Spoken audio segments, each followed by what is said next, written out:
So we're here with Gary again, who's kindly agreed to continue sharing his story, and I really think that's important because we're here for another update, and you've got a lot of information now about the procedure that's coming up, which is actually coming up fast. It's only 1 week away. Yeah, so you had a couple of appointments yesterday. Yeah, so I had 2 appointments yesterday, one at Varsity Lakes Day Hospital and one at Gold Coast University. The first one was the pre-admission one, which is the main one you have to have before you can have an operation. And went in there, it was probably 2 hours I was in there for. Oh, really? Yeah, and they get to go over it because they test and check everything. Like what? What do they check? Oh, your height, weight. They put a heart monitor on all over your chest, and you're on that for a while they're checking your heart rate and everything to make sure that everything goes all good under anaesthetic. Yeah. They take blood, urine sample, just everything, your blood pressure, the whole lot. They go right through and then discuss it all, what's happening and stuff in a week's time, and give you all the information, like a lot of brochures and that you can read afterwards.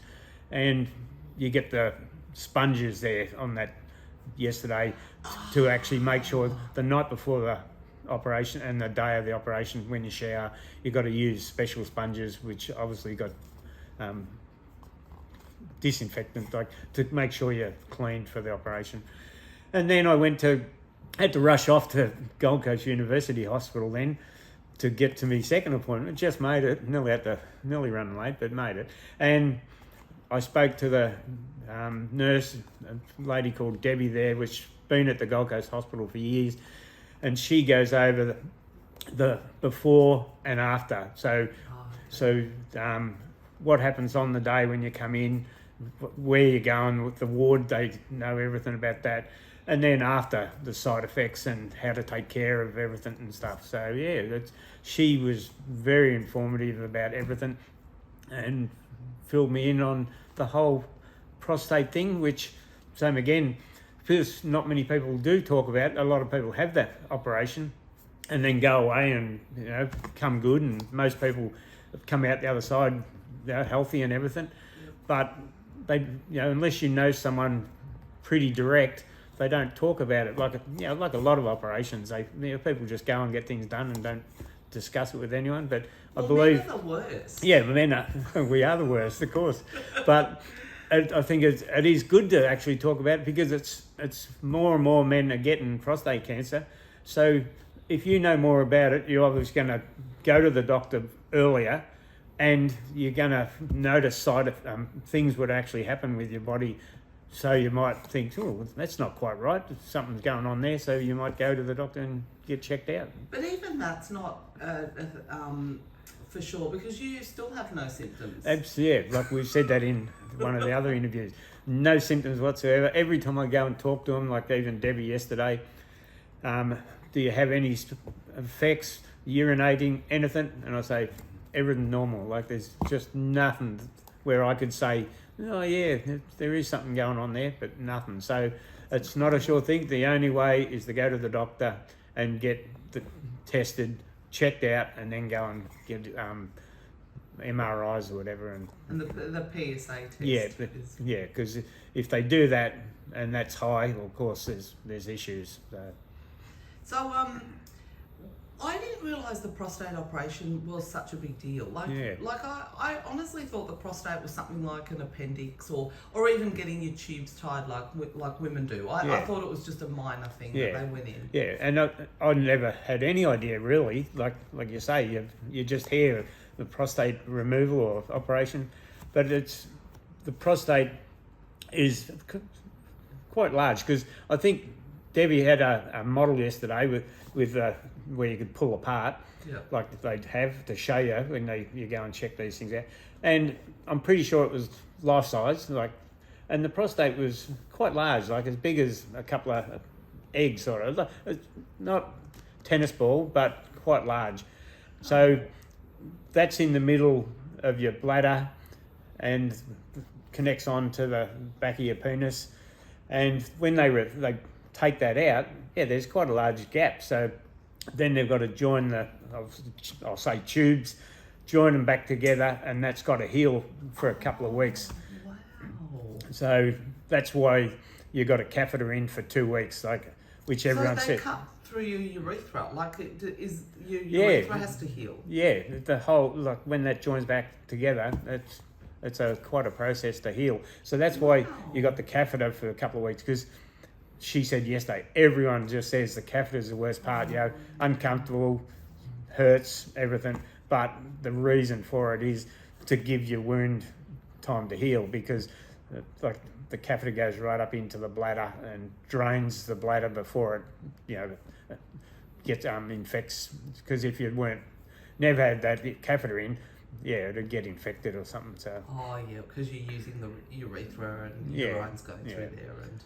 So And what about muscles? Do they cut through muscle as well in removing the prostate? Your nerve systems lap around the prostate, right. which the nerves so you can have an erection and stuff. Yeah. So they get damaged, not damaged. They try their best, but that's why after the operation, you can't get an erection for hopefully not too long, but it affects that. I know. And all your sexual side of things and stuff. So so guys do get, for obvious reasons, very concerned about that, because I did do that article on prostate cancer for the Australian, and yes, that's that is a concern. But with therapy and what did Debbie say yesterday? That if you have fit and healthy beforehand, that's going to help then recovery after. The healthier you are, the better that is.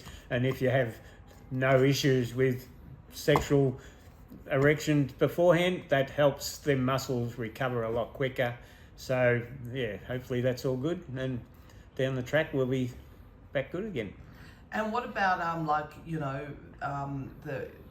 there could be incontinence as well after? That's the other thing, because temporary, when they remove the prostate, the muscles around the prostate actually stop you. It's like a plug. Yep. So you're walking around, that's plugged, and you don't wet yourself. Yeah. But as soon as they remove that, the plug's gone. So then you've got no control. So that's why the earlier you can start doing pelvic floor exercises, which same again, you hear women are doing pelvic floor exercise, or men should be doing them too, in case this happens, because the stronger you are in the pelvic floor, well, as soon as your mind says, oh, you want to go to the toilet, or you clench your pelvic floor and stop yourself from wetting yourself. So how interesting that then, because you've done some of the exercises. A friend of mine had this operation just on a year ago, and when I rang him up and told him that I was going to have the operation, he said one of the main things I can tell you, check out, find out off someone how to do these exercises. It'll help you so much in advance, because you've already started doing them. And when I was there yesterday, she told me, explained how to do them properly, and gave me a paper on doing it. So I've got to do that exercise, I think it's 4 times a day, and make sure you build up them muscles, because the stronger them muscles are in your pelvic floor, the better it'll be. The better, absolutely. So while I'm sitting here now, I'm doing my pelvic floor exercises. Oh, good idea. She said, that's what they say to women as well, that when you're sitting, you do your exercises. And she said, at work, you can do them. She said you should be able to do them, and no one even knows. So you don't have to be holding your breath and stressing. You should be able to just do the exercise, and no one know you're doing it. So, so it was interesting. She explained it really well. That's nice, and she's going to be sort of looking out for you, isn't she? Yeah. After the operation, you go into recovery, of course, and then up on the ward. And she said that she will be up and around, and I think it's the lady that will be removing the catheter in 2 weeks' time, which I'll be only in hospital for 3 or 4 days, maybe 5, depends on what goes on. But obviously have to go back in 2 weeks' time to get it removed, which will be a good thing. Oh yeah, that'll be such a relief. Yeah, pretty restricting. Well, Gary, me and everyone else who's been supporting are continuing to support you, and just very good luck in the lead up to this now. Yeah, no, it should be all good, and we'll come out the other side a new man.